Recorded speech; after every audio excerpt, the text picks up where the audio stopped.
You're trespassing. Step away from community property. That's what the HOA Karen told me, while standing on the ranch my family has owned since 1952. I'd just returned from an 18-month Army deployment, dust still on my boots, duffel bag in the back of my pickup. I pull up to the gate of my family's 200-acre ranch, and a spotless white Mercedes is blocking the entrance. She's already on the phone with 911. "Officer, there's a man refusing to leave our property." Sirens started echoing down the valley. I walked toward her holding the original deed my grandfather filed decades before her entire subdivision even existed. She kept smiling, confident, certain I was about to be arrested. She had no idea that one phone call would trigger a legal battle that would destroy everything she'd built. "What would you do if strangers tried to steal your family's ranch? Where are you watching from?" Let me back up and tell you how this whole mess started. Stone Creek Ranch has been in my family for 3 generations. My grandfather, tough old bird named Frank Stone, homesteaded this land back in 1952 with nothing but grit and a handshake deal with the county. 200 acres of prime Texas hill country, rolling pastures, original growth timber, and a natural creek that runs clear and cold year-round. I'm 3rd-generation Army Corps of Engineers trained in infrastructure, water rights, and land surveying. The military taught me precision, documentation, and how to think 3 steps ahead, skills that were about to come in real handy. The ranch isn't just pretty scenery. We run cattle, host the county fair every summer, and my workshop has pulled more neighbors out of mechanical trouble than I can count. When Mrs. Rodriguez's tractor broke down during harvest, guess who spent his weekend fixing it for free? When the Hendersons needed hay after that drought in 2019, guess whose barn doors stayed open? But 3 years ago, everything started changing. Bradley Whitfield's development company built Meadowbrook Estates, this luxury subdivision right next to our property line. Big houses, manicured lawns, and HOA rules thicker than a phone book. The houses sold fast to city folks wanting that country lifestyle without any actual country responsibilities. Karen Whitfield, Bradley's wife, made herself HOA president before the paint dried on the first house. 45 years old, former pharmaceutical sales rep, drives that white Mercedes like it's a weapon. She's got this way of using words like community standards and property values that makes your skin crawl. The trouble started small. Karen would drive by our fence line taking pictures. Then came the complaints to the county about our unsightly agricultural operations. The smell of fresh hay and leather in the barn mixing with that chemical odor from new construction told the whole story. Old Texas bumping up against suburban entitlement. When I got back from deployment last month, I found HOA violation notices taped to my front door, $500 a day in fines for unauthorized livestock operations in a residential zone. My cattle, Roosevelt the bull and his ladies, were apparently violating someone's aesthetic sensibilities. Mrs. Rodriguez, bless her heart, filled me in over coffee. "That HOA woman's been here 3 times, mijo, measuring things, taking pictures, asking questions about your water rights." The rough wooden gatepost where Grandpa carved Stone Creek 1952 had fresh scratches around it, like someone had been trying to remove his handiwork. But Karen's opening move was pure genius, in an evil mastermind kind of way. She'd hired a surveyor to re-establish proper boundary lines and filed a complaint claiming our ranch access road fell under HOA jurisdiction, the same road Grandpa built in 1952, maintained by the county for 70 years. 2 days after I got home, Karen rolled up with some lawyer in a shiny BMW, got out like she owned the place, clipboard in hand, demanding we remove all livestock within 48 hours or face significant legal consequences.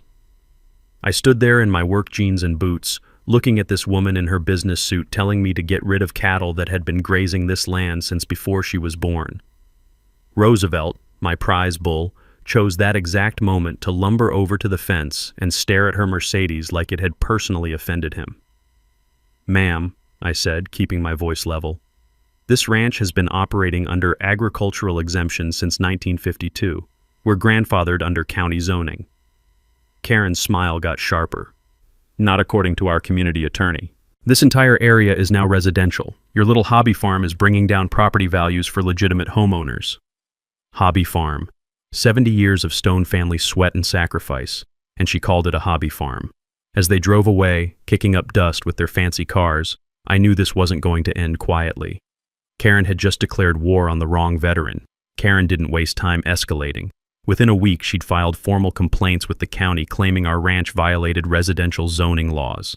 Then she hired her own surveyor, some guy in pressed khakis who'd never seen a day of honest work, to re-establish proper boundaries. But here's where Karen's city girl ignorance started showing. She spread rumors at the country club that our ranch was an unsanitary health hazard, apparently not realizing that half the country club members buy their beef from ranches just like ours. The rumor mill works both ways in small towns, and word got back to me fast. The real kicker? Karen sent certified letters to all our neighbors encouraging them to file noise complaints about cattle operations that had been running peacefully for decades. Mrs. Rodriguez brought me a copy, shaking her head. "This woman's got more nerve than a toothache," she said, which in Texas means you've really crossed a line. Now, the Army taught me that when someone attacks, you don't just defend, you gather intelligence. So I spent 3 days at the county courthouse digging through property records like I was searching for IEDs in Iraq. And boy, did I find some buried treasure. Turns out Meadowbrook Estates was built using something called overlay zoning. Sounds fancy, but here's what it really means. The county let Bradley build his subdivision while acknowledging that existing properties kept their original zoning rights.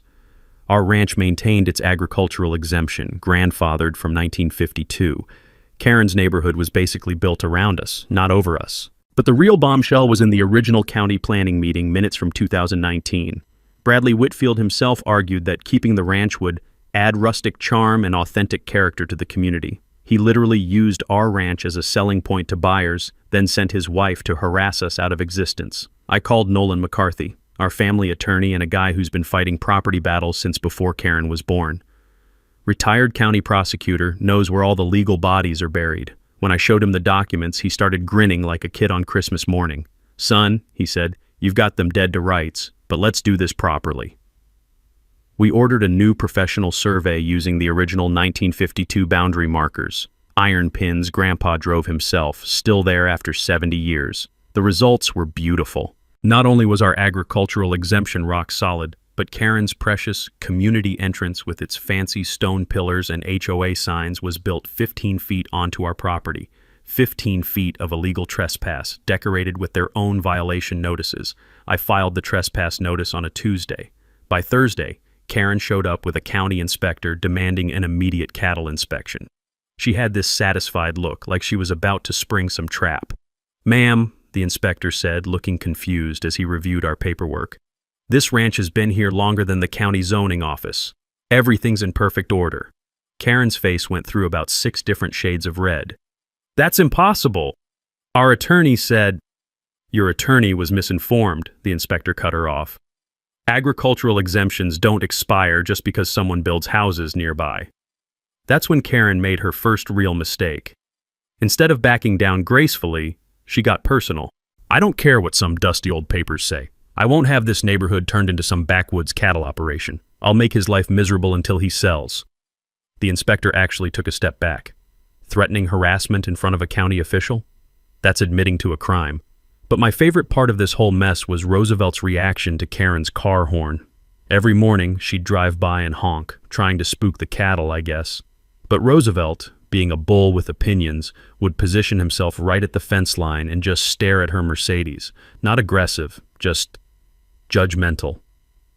The neighbors started bringing coffee to watch the daily staring contest. Mrs. Rodriguez called it better than cable TV. Here's something most people don't know about property law. Agricultural exemptions don't just protect your right to farm, they actually give you special legal standing against harassment. When someone tries to force you off agricultural land using residential zoning rules, they're essentially attempting theft of protected property rights. The takeaway? Never assume new zoning laws override old property rights. Grandfathered protections often trump local ordinances. As Karen drove away that day, spinning her wheels and throwing gravel, I knew she was going to escalate again. The morning mist was rising from the creek, carrying that clean smell of wild mint and fresh water. It reminded me why 3 generations of Stones had fought to keep this place. Karen wanted a war? She was about to get one. Karen's next move proved she'd learned absolutely nothing from round 1. 2 weeks later, the HOA voted to improve community drainage by redirecting our natural creek flow. Their excuse? Ranch runoff was creating mosquito breeding hazards that threatened their children's safety. Pure garbage, but clever garbage. Karen had done her homework on environmental regulations and found a bureaucratic angle to attack us. She hired contractors to dig a diversion channel on HOA property, claiming it was preventive flood control. The sound of heavy machinery digging at dawn told me everything I needed to know about Karen's respect for neighborly courtesy. Diesel fuel mixed with disturbed earth, creating that sharp industrial smell that doesn't belong in ranch country. But Karen wasn't done. She filed a complaint with the state environmental agency claiming our cattle were polluting the waterway. Then came the social media campaign. Ring doorbell footage edited to make our gentle cattle look like rampaging buffalo, posted with captions like, "Protect our children from agricultural runoff." Here's where my Corps of Engineers training came in handy. I know water rights law better than most lawyers, and Karen had just walked into quicksand. That creek has been running through stone property since before Texas was a state. Our homestead deed from 1952 includes something called riparian rights, legal protections for landowners adjacent to waterways. These rights don't disappear when someone builds houses downstream. More importantly, any creek diversion that affects water flow to existing users requires consent from all riparian rights holders. Karen's contractors were literally violating federal environmental law, one shovelful at a time. I spent a weekend documenting the natural watershed using mapping techniques the Army taught me for combat engineering projects. Took water quality samples upstream and downstream of our ranch. Guess what? Our water was cleaner than what was flowing out of the subdivision, where lawn fertilizer and storm drain runoff were the real pollution sources. Then I made some calls. The Texas Water Development Board doesn't mess around with unauthorized creek modifications. When I explained that an HOA was attempting to divert natural water flow without permits, their enforcement division got very interested very quickly. The environmental impact study they required revealed something beautiful. Karen's planned diversion would actually flood 3 houses during spring rains. The engineering was so bad it threatened the very neighborhood she claimed to protect. Now here's a knowledge nugget that saved my ranch. Riparian rights are some of the strongest property protections in American law. They often supersede local zoning because water law predates most municipal regulations. The simple rule: water rights run with the land, not with zoning changes. 3 days after I filed my complaint with the state, Karen received a cease and desist order. $10,000 per day in fines until the diversion was filled in and the creek restored. I was standing in my workshop when she got the news, and I swear I heard her scream from half a mile away. But the real victory came when the state water inspector showed up. Professional guy, been doing environmental assessments for 20 years. He took one look at our operation and started asking about our conservation practices.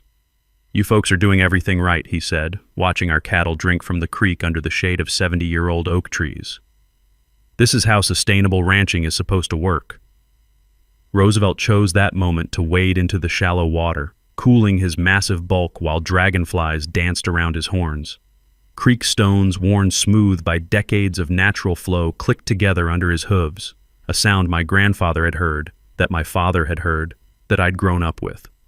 The inspector wrote in his report that our ranch operation actually improved local water quality through natural filtration and erosion control. Meanwhile, the subdivision's storm drainage was introducing fertilizer runoff and road chemicals into the watershed. Karen's environmental complaint backfired so completely that the state recommended our ranch as a model for sustainable water management.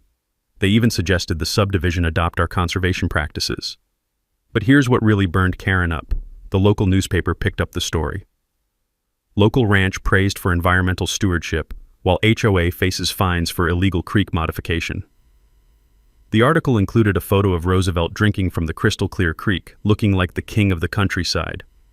Mrs. Rodriguez brought me 3 copies of that newspaper, grinning ear to ear. "Mijijo," she said, "sometimes the good guys do win." The evening quiet was particularly sweet that day, broken only by natural sounds, cattle lowing softly, creek water flowing over stones, and the distant sound of contractors filling in Karen's illegal drainage ditch. Karen was about to learn that when you mess with Texas water rights, Texas water law messes back. Karen's third assault came through the city code enforcement office, and this time she'd brought backup. Multiple citations arrived in my mailbox like legal cluster bombs, unsafe barn structures, improper vehicle storage, fence height violations, and my personal favorite, operating an unlicensed auto repair business because I fixed neighbors' equipment in my workshop. The code enforcement officer was a guy named Dale Kruger, who showed up wearing pressed khakis and carrying a clipboard like it was a holy relic. Everything about him screamed, never worked with his hands. He measured fence heights with a tape measure, photographed every tool in my workshop, and documented tire wear patterns on my ranch truck like he was investigating a murder.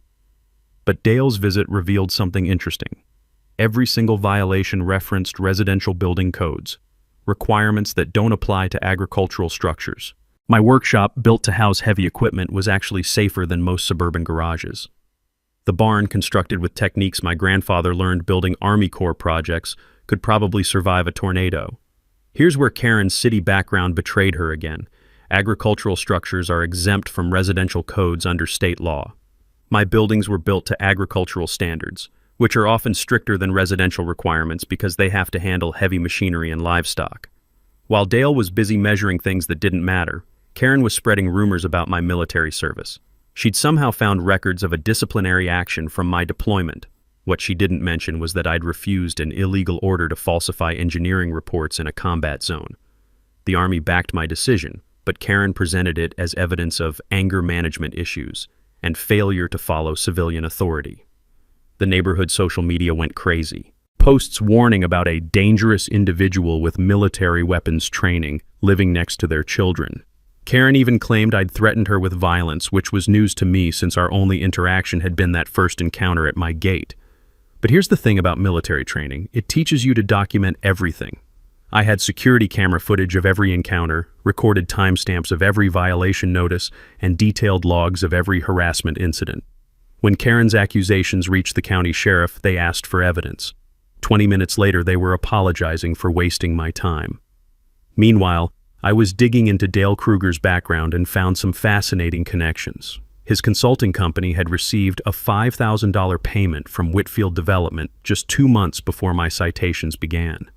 Municipal records showed Dale had used the same violation tactics against 3 other properties that Bradley wanted to acquire. The pattern was clear: identify problem properties, harass owners with frivolous code violations, force expensive legal battles until they sell below market value.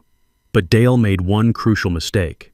He demanded engineering certification for my barn roof, apparently not realizing that I am a licensed professional engineer. When I provided my own certification, he demanded an independent assessment. That's when I called in a favor. My buddy Marcus Schuyler was visiting on leave from the Army Corps, and he happened to be a structural engineer with federal licensing. Marcus took one look at my barn and started laughing. "Garrett, this building's over-engineered by about 200%. Whoever built it knew what they were doing." "My grandfather," I said, "learned construction building Corps projects during the war. Marcus's official federal engineer certification trumped any local code enforcement authority." Dale's clipboard suddenly looked a lot less impressive when faced with actual expertise. Here's your knowledge nugget. Municipal code enforcement officers often don't understand the difference between residential and agricultural building standards. Agricultural structures are typically built stronger because they handle heavier loads and harsher conditions. The simple takeaway: know your zoning classification and what codes actually apply to your property. The community response was shifting too. Mrs. Rodriguez organized what she called coffee clatch intelligence networks. Basically, neighborhood ladies sharing information about Karen's tactics. Turns out, Karen had approached the feed store owner trying to get ranch suppliers to boycott me. She'd pressured our veterinarian to drop us as clients. She was systematically trying to strangle our operation economically, but small-town loyalty runs deeper than HOA threats. Doc Martinez, our vet, told Karen exactly where she could stick her demands. The feed store owner, Vietnam veteran who'd known my family for 40 years, suggested Karen might want to find a new place to buy her fancy lawn fertilizer. The morning smell of fresh coffee at these neighbor meetings, mixing with the old wood scent of Mrs. Rodriguez's kitchen, reminded me why rural communities stick together. We look after each other because out here, your neighbors aren't just people who live nearby. They're your lifeline when trouble comes calling. Karen was about to learn that attacking one ranch family meant taking on the entire community. 3 weeks into Karen's siege, I decided to dig deeper into our property history. Something wasn't adding up about how a subdivision got built so close to our boundaries without triggering easement disputes. So I drove to the state archives in Austin, requesting every document related to the original stone homestead. What I found changed everything. Grandpa's 1952 deed included a clause I'd never paid attention to. Mineral rights. Not just oil and gas, but gravel and stone quarrying rights to the entire property. Texas Hill Country is built on limestone, and quality building stone was valuable even back then. But the real bombshell was in the survey maps. The original Stone Creek Ranch included 25 acres that were never officially transferred to the county. Due to a clerical error in 1987, the county had sold land to Bradley's development company that they didn't actually own. Those missing 25 acres included the current HOA community center, the fancy entrance with its stone pillars, and half the subdivision's main road. Karen's HOA had built their entire common area infrastructure on land that still technically belonged to my family. I sat in that archive reading room surrounded by musty documents and the smell of old paper, trying to process what this meant. The county had sold property without clear title. Bradley's company had purchased land they couldn't legally obtain. And Karen's HOA had invested $800,000 in facilities on property they didn't own. Here's how title law works. You can't give what you don't have. When the county sold our 25 acres to Bradley using a quit-claim deed, they transferred only whatever ownership they actually possessed. Since they never legally obtained our land in the first place, Bradley got nothing. The technical term is defective title, and it invalidates every transaction that followed. Nolan McCarthy's reaction when I showed him the documents was priceless. This 70-year-old attorney actually jumped out of his chair and started pacing around his office like a prosecutor who'd just found the smoking gun. "Son," he said, "they're not just harassing you, they're living on stolen land." The financial implications were staggering. 25 acres of prime developed real estate worth approximately $2.4 million at current market rates. The HOA had unknowingly invested in improvements to property they'd never legally acquired. Their insurance policies were void because you can't insure property you don't own. More importantly, all of Karen's liens and violations against our ranch were legally meaningless. You can't encumber someone's property when you don't have legal standing to file complaints in the first place. But here's where it got really interesting. Texas law requires continuous property tax payments to maintain ownership claims. I drove straight to the county tax office and pulled records going back to 1952. Stone family had been paying taxes on all original acreage every single year, including the disputed 25 acres. The tax assessor, a woman who'd been there since dirt was invented, shook her head when she saw the documents. "Honey, this is the kind of mistake that keeps lawyers in business for generations. Your family never stopped owning that land. The county just forgot to tell anybody." This wasn't just a harassment case anymore. This was potentially systematic fraud involving a county government, a development company, and an HOA that had been illegally formed using defective property titles. I drove home thinking about irony. Karen had spent months trying to steal my ranch through legal harassment, never realizing she was living on land my family actually owned. Every violation notice, every fine, every threat had been coming from people with no legal authority to make them. Roosevelt was waiting at the gate when I got home, probably wondering why I looked like I'd swallowed the canary. "Big guy," I told him. "We just found our ace in the hole."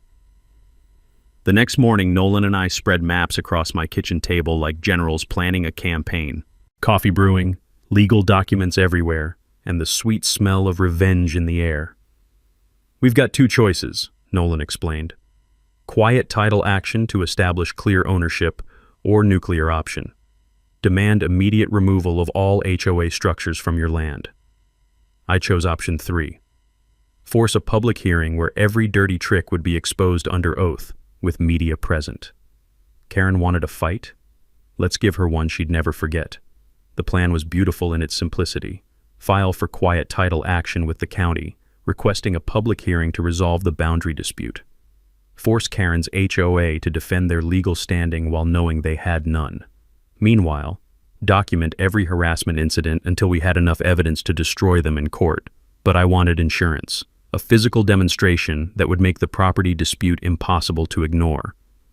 Using my Corps of Engineers background, I designed controlled access barriers for the disputed entrance, temporary structures that looked permanent but could be removed quickly if needed. The barriers served dual purposes. They'd block HOA access during their next community meeting, and they'd force acknowledgement of the property dispute. When Karen called police, they'd have to investigate the underlying ownership question. Mrs. Rodriguez became our unofficial intelligence coordinator. Her kitchen turned into mission control, with neighborhood ladies providing real-time updates on HOA activities. The smell of fresh tortillas and strong coffee fueled our planning sessions. "That woman's been calling emergency HOA meetings," Mrs. Rodriguez reported, "talking about lawsuits and property condemnation." Perfect. Let Karen dig her hole deeper. Meanwhile, I was building our legal case systematically. Professional surveyor confirmed the boundary discrepancies using original 1952 iron markers. Environmental engineer documented that our ranch operations actually improved local water quality. 3 expert witnesses ready to testify about agricultural exemptions, water rights, and property law. But the most important piece was community support. I discovered that most HOA residents had no idea their property titles were defective. When I quietly approached 3 reasonable board members, they were horrified to learn about the legal problems. Here's something most people don't understand about HOA law.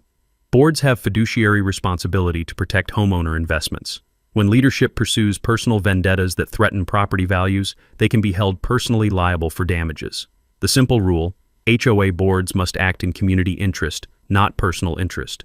Secret meetings in my workshop revealed that even some HOA members wanted Karen removed.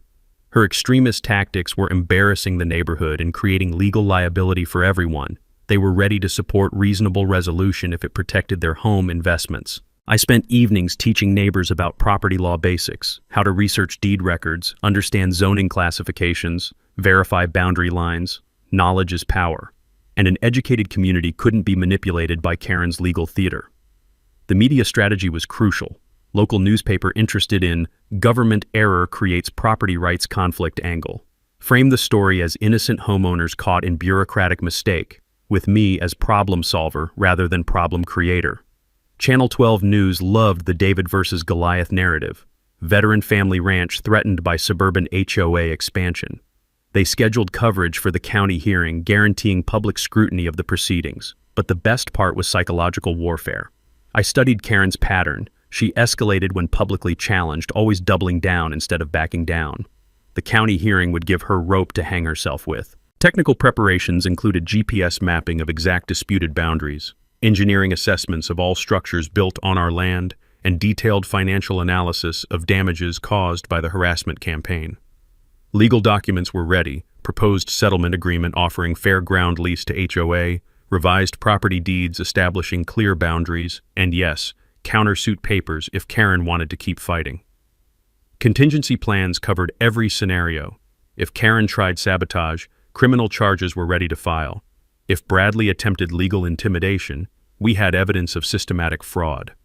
If the HOA tried emergency action, injunctions were prepared. The workshop became our war room, maps covering every wall surface, evidence organized in military precision. Late-night planning sessions with the smell of motor oil and legal briefs, probably the first time those 2 cents had mixed. 2 weeks before the hearing, I implemented the physical demonstration. Professional installation of temporary barriers blocking HOA entrance with clear signage, disputed property, legal resolution pending. Karen's reaction was predictable and perfect. Emergency police calls, threatened lawsuits, media interviews claiming illegal blockade of community property. Exactly what we wanted. Every outburst documented, every threat recorded, every illegal claim preserved for court testimony. The neighbors started calling it Operation Checkmate.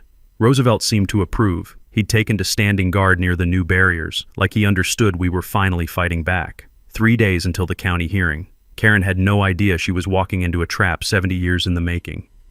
With the county hearing looming, Karen abandoned all pretense of legal harassment and went full scorched earth.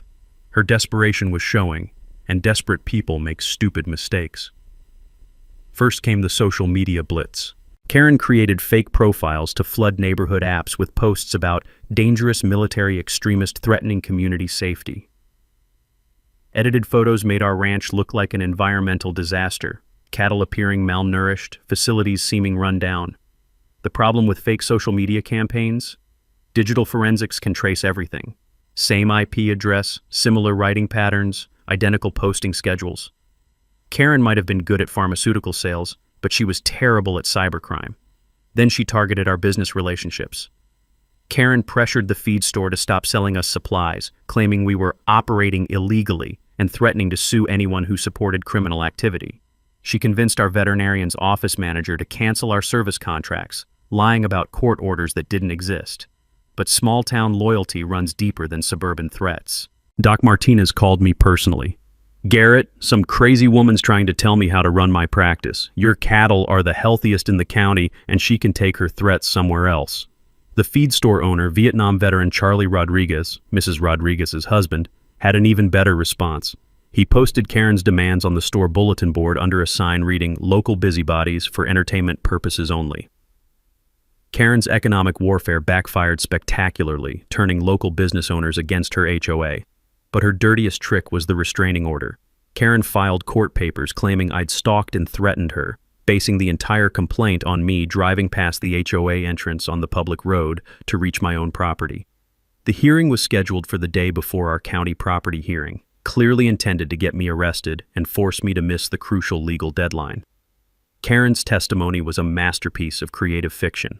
She claimed to feel terrorized by normal ranch operations visible from her property. She described cattle sounds as aggressive animal noises designed to intimidate. She even claimed my workshop activities constituted weapons preparation by unstable veteran. The judge was skeptical but granted a temporary restraining order pending investigation. For 72 hours, I was legally prohibited from approaching HOA property, including the disputed entrance where our cattle normally crossed. Pure genius, actually. Karen had created a legal trap, either violate the restraining order or abandon normal ranch operations, both scenarios making me look like the problem. But here's where military training pays off. I hired professional cattle contractors to handle the movement, staying clear of the restricted area while documenting that cattle movement predates the subdivision by 70 years. County Animal Control observed the entire operation, verifying safe procedures and proper handling. The veterinarian provided written certification of animal health and welfare, everything documented, everything professional, everything legal. Karen's sabotage attempts escalated to physical harassment. HOA contractors accidentally damaged our fence during utility work. Anonymous individuals photographed ranch facilities at night, triggering motion sensor lights. Someone filed false animal cruelty complaints trying to get our livestock confiscated. Security cameras caught everything. Motion sensors recorded exact times. Digital evidence preserved in multiple locations, backed up off-site, chain of custody maintained like evidence in a criminal investigation. The most ridiculous incident involved Karen trying to get our ranch water supply condemned by the health department. She claimed agricultural runoff was contaminating groundwater, demanding immediate testing and possible closure. Health inspectors showed up with state-of-the-art testing equipment, took samples from our well, the creek, and surrounding properties. Results? Our water was cleaner than city municipal supply. The only contamination detected came from subdivision storm drains carrying lawn chemicals. Another Karen plan, another spectacular backfire. But the psychological pressure was real. Daily harassment, constant legal threats, community tension thick enough to cut with a knife.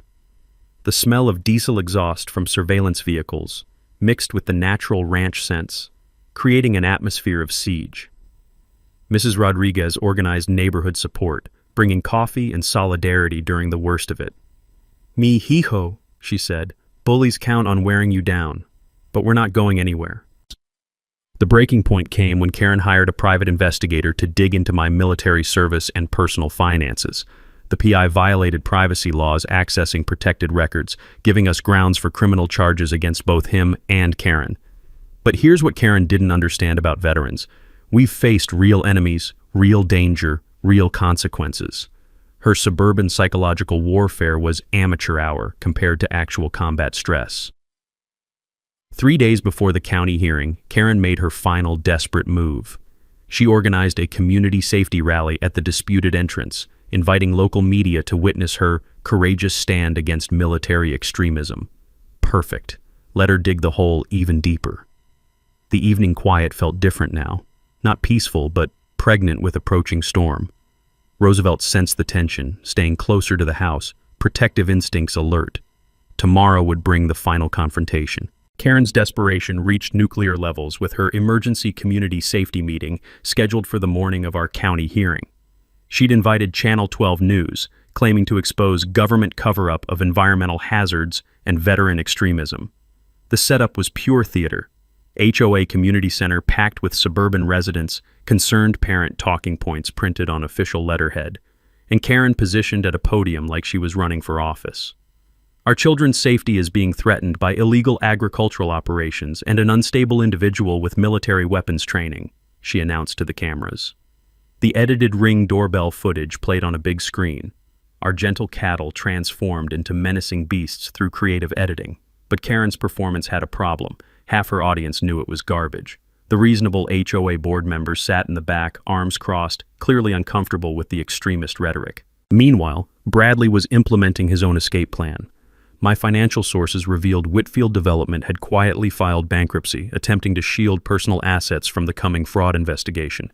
He was preparing to throw Karen under the bus if the legal situation became untenable.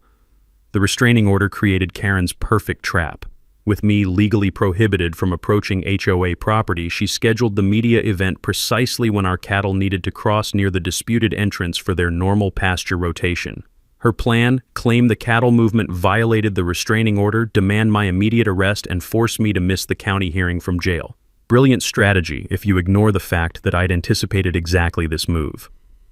The professional cattle contractor I'd hired was a retired Marine named Jake Morrison, who understood precision operations under hostile conditions. Jake moved our cattle using a route that stayed precisely outside the restricted zone, GPS verified to the foot. But Karen wasn't satisfied with legal victories. She wanted dramatic confrontation for the cameras. Despite the restraining order, Karen drove her Mercedes to the boundary of the disputed area during the cattle movement. When Jake politely asked her to move her vehicle for safety reasons, she immediately called 911, claiming assault by military extremist associates. The arriving police officer was Tom Bradley, no relation to the developer, a veteran himself who'd known my family for years. One look at the scene, professional cattle handling, clearly marked boundaries, and Karen screaming about coordination between dangerous veterans, told him everything. "Ma'am," Officer Bradley said with Texas patience, "these gentlemen are conducting legal agricultural operations on private property. You're the one creating a disturbance." Karen's meltdown was spectacular. She demanded Tom arrest Jake for criminal conspiracy, accused me of using military connections to corrupt local police, and threatened to expose the conspiracy to federal authorities. All on camera, all recorded, all perfect evidence for tomorrow's hearing. The state environmental report arrived that afternoon like a gift from heaven. Comprehensive analysis confirmed our ranch operations were environmentally beneficial, while the subdivision's stormwater management violated multiple state regulations. The report recommended our ranch as a model for sustainable land use, while requiring the HOA to implement expensive upgrades to their drainage systems. But the final nail in Karen's coffin was her own social media activity. Screenshots revealed private messages where she admitted the harassment campaign was about protecting property values and removing undesirable elements. No mention of safety concerns or environmental protection, just economic discrimination and social prejudice. Mrs. Rodriguez's intelligence network had been busy too. HOA meeting minutes revealed Karen's real agenda: force ranch sale, enable Phase 2 subdivision development, increase HOA property values through community expansion. Everything documented, everything preserved, everything ready for court. The evening before the hearing, Karen made one last desperate play. She appeared on local news claiming government conspiracy to silence concerned citizens and protect military cronies. The interview was painful to watch. Karen interrupting questions, making wild accusations, and generally looking like someone who'd lost touch with reality. The reporter actually asked if she was feeling well. But my favorite moment came when the reporter asked about our family's 70-year history on the land. "That doesn't matter," Karen snapped. "Times change, communities evolve. We can't let sentiment interfere with progress." 70 years of Texas ranch heritage dismissed as sentiment, on camera, for broadcast throughout the county. If I'd scripted Karen's self-destruction, I couldn't have written it better. The night air carried familiar scents: hay, leather, and that clean smell of the creek running over limestone. Roosevelt stood at the fence line, massive and calm, like he understood that tomorrow would settle everything. Mrs. Rodriguez stopped by with coffee and encouragement. Mijo, that woman's dug her own grave. Tomorrow, you just need to show up and let her bury herself. 12 hours until the county hearing. Karen had spent months setting the perfect trap for herself. The county courthouse meeting room was packed beyond fire code limits by 9 a.m. Local media, affected homeowners, ranch supporters, curious spectators, and a few folks who just loved watching train wrecks in real time. Karen arrived fashionably late in full business attire, radiating the confidence of someone who'd never lost a public argument.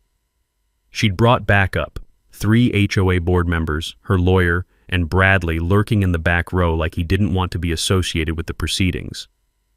County Commissioner Sarah Walsh called for order, clearly nervous about the media attention. We're here to resolve a property boundary dispute between Stone Creek Ranch and Meadowbrook Estates HOA. This is a legal proceeding, not a public forum for personal grievances. Nolan McCarthy stood to present our case, every inch the experienced prosecutor.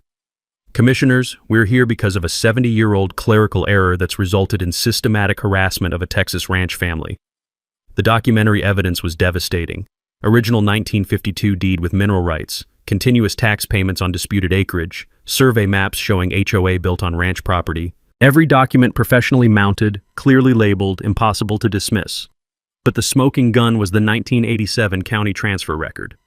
The missing 25 acres that were never legally conveyed to Bradley's development company. The county sold what it didn't own, Nolan explained. The developer bought what couldn't be legally obtained. The HOA built facilities on land they never acquired. Karen's lawyer, sweating in his expensive suit, tried damage control. These are technical issues that can be resolved through proper legal channels. Our immediate concern is public safety and community welfare. Wrong approach in Texas, where property rights are sacred. Commissioner Walsh reviewed the original surveys with obvious concern. Mr. McCarthy, are you claiming the HOA is essentially squatting on private property? That's exactly what I'm claiming, Nolan replied. And we have evidence of systematic harassment attempting to force an illegal land acquisition. That's when Karen made her fatal mistake. Unable to stay silent while her position collapsed, she interrupted the proceedings. This is ridiculous, she shouted, rising from her seat. We're not going to let some backwards rancher destroy our community with his livestock operations and military intimidation. Commissioner Walsh gavelled for order. Ma'am, you'll have your opportunity to speak. But Karen was beyond reason. These commissioners are obviously biased toward their military cronies. This whole proceeding is a sham to protect agricultural interests against legitimate residential development. The courtroom went dead silent. Accusing elected officials of corruption in a public hearing, that's political suicide in rural Texas. Ma'am, Commissioner Walsh said with ice-cold calm, you need to sit down immediately. Karen doubled down. I demand federal investigation of this conspiracy. Local government, military connections, and agricultural lobbying, it's all connected. Security moved toward her, but Karen wasn't finished destroying herself. We represent progress, modern communities, not some dusty ranch operation that belongs in a museum. That line, dismissing 70 years of Texas heritage as a museum piece, echoed through the packed room like blasphemy. I stood up slowly, feeling the weight of 3 generations on my shoulders. Commissioners, my family has been good neighbors for 70 years. We've helped build this community, supported our neighbors, and operated according to every law and regulation. We're not going anywhere. Pause for effect, letting that sink in. But we're also not going to be bullied off our own land by people who built illegally and then tried to cover their mistakes through harassment and intimidation. The room was completely quiet except for camera shutters clicking. I'm offering a fair settlement that protects existing homeowner investments while acknowledging legal property rights. Ground lease agreement, clear titles for everyone, and an end to the harassment that's been tearing this community apart. Then came my mic drop moment. The choice is simple. Reasonable resolution that benefits everyone, or continued legal action that exposes systematic fraud and forces removal of all structures built on our property. Karen exploded. You can't threaten this community. We won't be intimidated by some unstable veteran with delusions of importance. Commissioner Walsh had heard enough. Security, please escort Mrs. Whitfield from the chambers. As they removed Karen, still screaming about conspiracies and military intimidation, the remaining HOA board members were frantically passing notes. Board member Jennifer Hayes stood up. Commissioners, The Meadowbrook Community Association formally requests removal of Karen Whitfield from all leadership positions and authorization to negotiate reasonable settlement with Mr. Stone. The ruling was swift and decisive. The county found Stone Creek Ranch held clear title to the disputed 25 acres. All HOA liens against ranch property were declared void. The illegally formed HOA had 90 days to dissolve and reform under proper legal structure. Karen's harassment campaign had accomplished exactly the opposite of its intended goal: justice, Texas style. 6 months later, you wouldn't recognize Meadowbrook Estates. The new Meadowbrook Community Association dissolved within 30 days and reformed with Jennifer Hayes as president. Karen and Bradley quietly divorced and left town, him facing criminal fraud charges, her too embarrassed to show her face at the country club. The ground lease agreement we worked out became a model for rural-suburban cooperation. HOA residents got clear property titles, the community association paid fair compensation for land use, and ranch operations continued undisturbed. Property values actually increased because of the agricultural zoning stability. But the real transformation was social. Our first annual Harvest Festival drew 300 people: HOA families, longtime ranchers, and everyone in between. Mrs. Rodriguez organized the food trucks, Roosevelt got his own petting zoo section, and Channel 12 ran a feel-good feature about community healing through cooperation. The legal aftermath delivered its own justice. Bradley pleaded guilty to real estate fraud, receiving 3 years probation and hefty fines. The code enforcement officer was fired for conflict of interest violations. 3 other families recovered their stolen land through similar legal actions. Karen, last I heard, she was working retail in a strip mall outside San Antonio. Apparently, small-town politics weren't as easy to manipulate as pharmaceutical sales territories. The ranch itself underwent a renaissance. Settlement money funded workshop expansion, improved cattle facilities, and a conservation easement protecting the creek watershed forever. Sarah Schuyler, the veterinarian who stood by us during the harassment, accepted my marriage proposal last Christmas. The wedding's planned for next fall, with Roosevelt serving as honorary ring bearer. Here's what most people don't realize about property law battles. They're not really about land. They're about respect, community, and the right to exist without harassment. When someone tries to steal your heritage through legal intimidation, you're fighting for every family that's faced similar threats. The practical lessons were invaluable. I taught a workshop at the county extension office about property rights research. 43 people learned how to verify deed records, understand zoning classifications, and protect themselves from HOA overreach. Knowledge is the best defense against bureaucratic bullying. Environmental improvements exceeded everyone's expectations. Our creek restoration project created a model watershed that neighboring counties study for sustainable development practices. The conservation easement ensures clean water for generations while demonstrating that agriculture and environmental protection can coexist. But the most satisfying outcome was social. The Stone Creek Agricultural Scholarship sends 2 local kids to college annually, funded by lease payments from the Community Association. This year's recipients are studying agricultural engineering and environmental science, exactly the skills rural communities need.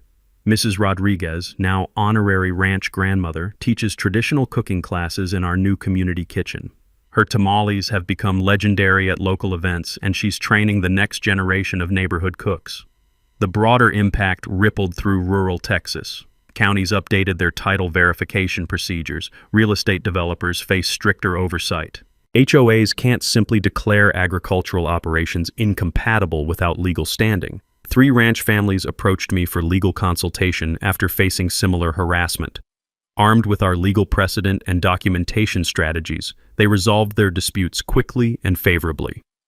Roosevelt, now 9 years old and still the king of his domain, has become something of a local celebrity.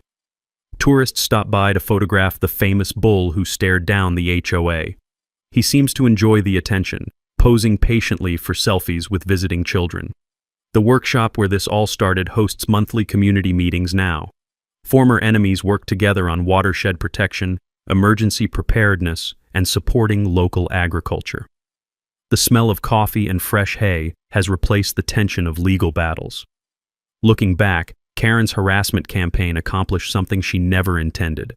It forced our community to confront the question of what we valued most. Property rights won, but so did cooperation, respect, and the understanding that rural and suburban neighbors can thrive together. Share your own HOA nightmare story in the comments. Let's support each other through these bureaucratic battles. Subscribe for more David versus Goliath stories where the little guy wins, and ring that bell for notifications. Next week's story involves a corrupt city council and a food truck entrepreneur who discovered the mayor's secret investment in her biggest competitor. Trust me, you won't believe how she exposed the conspiracy using nothing but health department records and social media detective work. Sometimes the good guys really do win. Thanks for hanging out with us on HOA Stories, where the HOA Karens meet their match. If this story had you cheering or cringing, go ahead and like the video, drop a comment with your reaction, and hit subscribe so you're ready for the next wild HOA tale.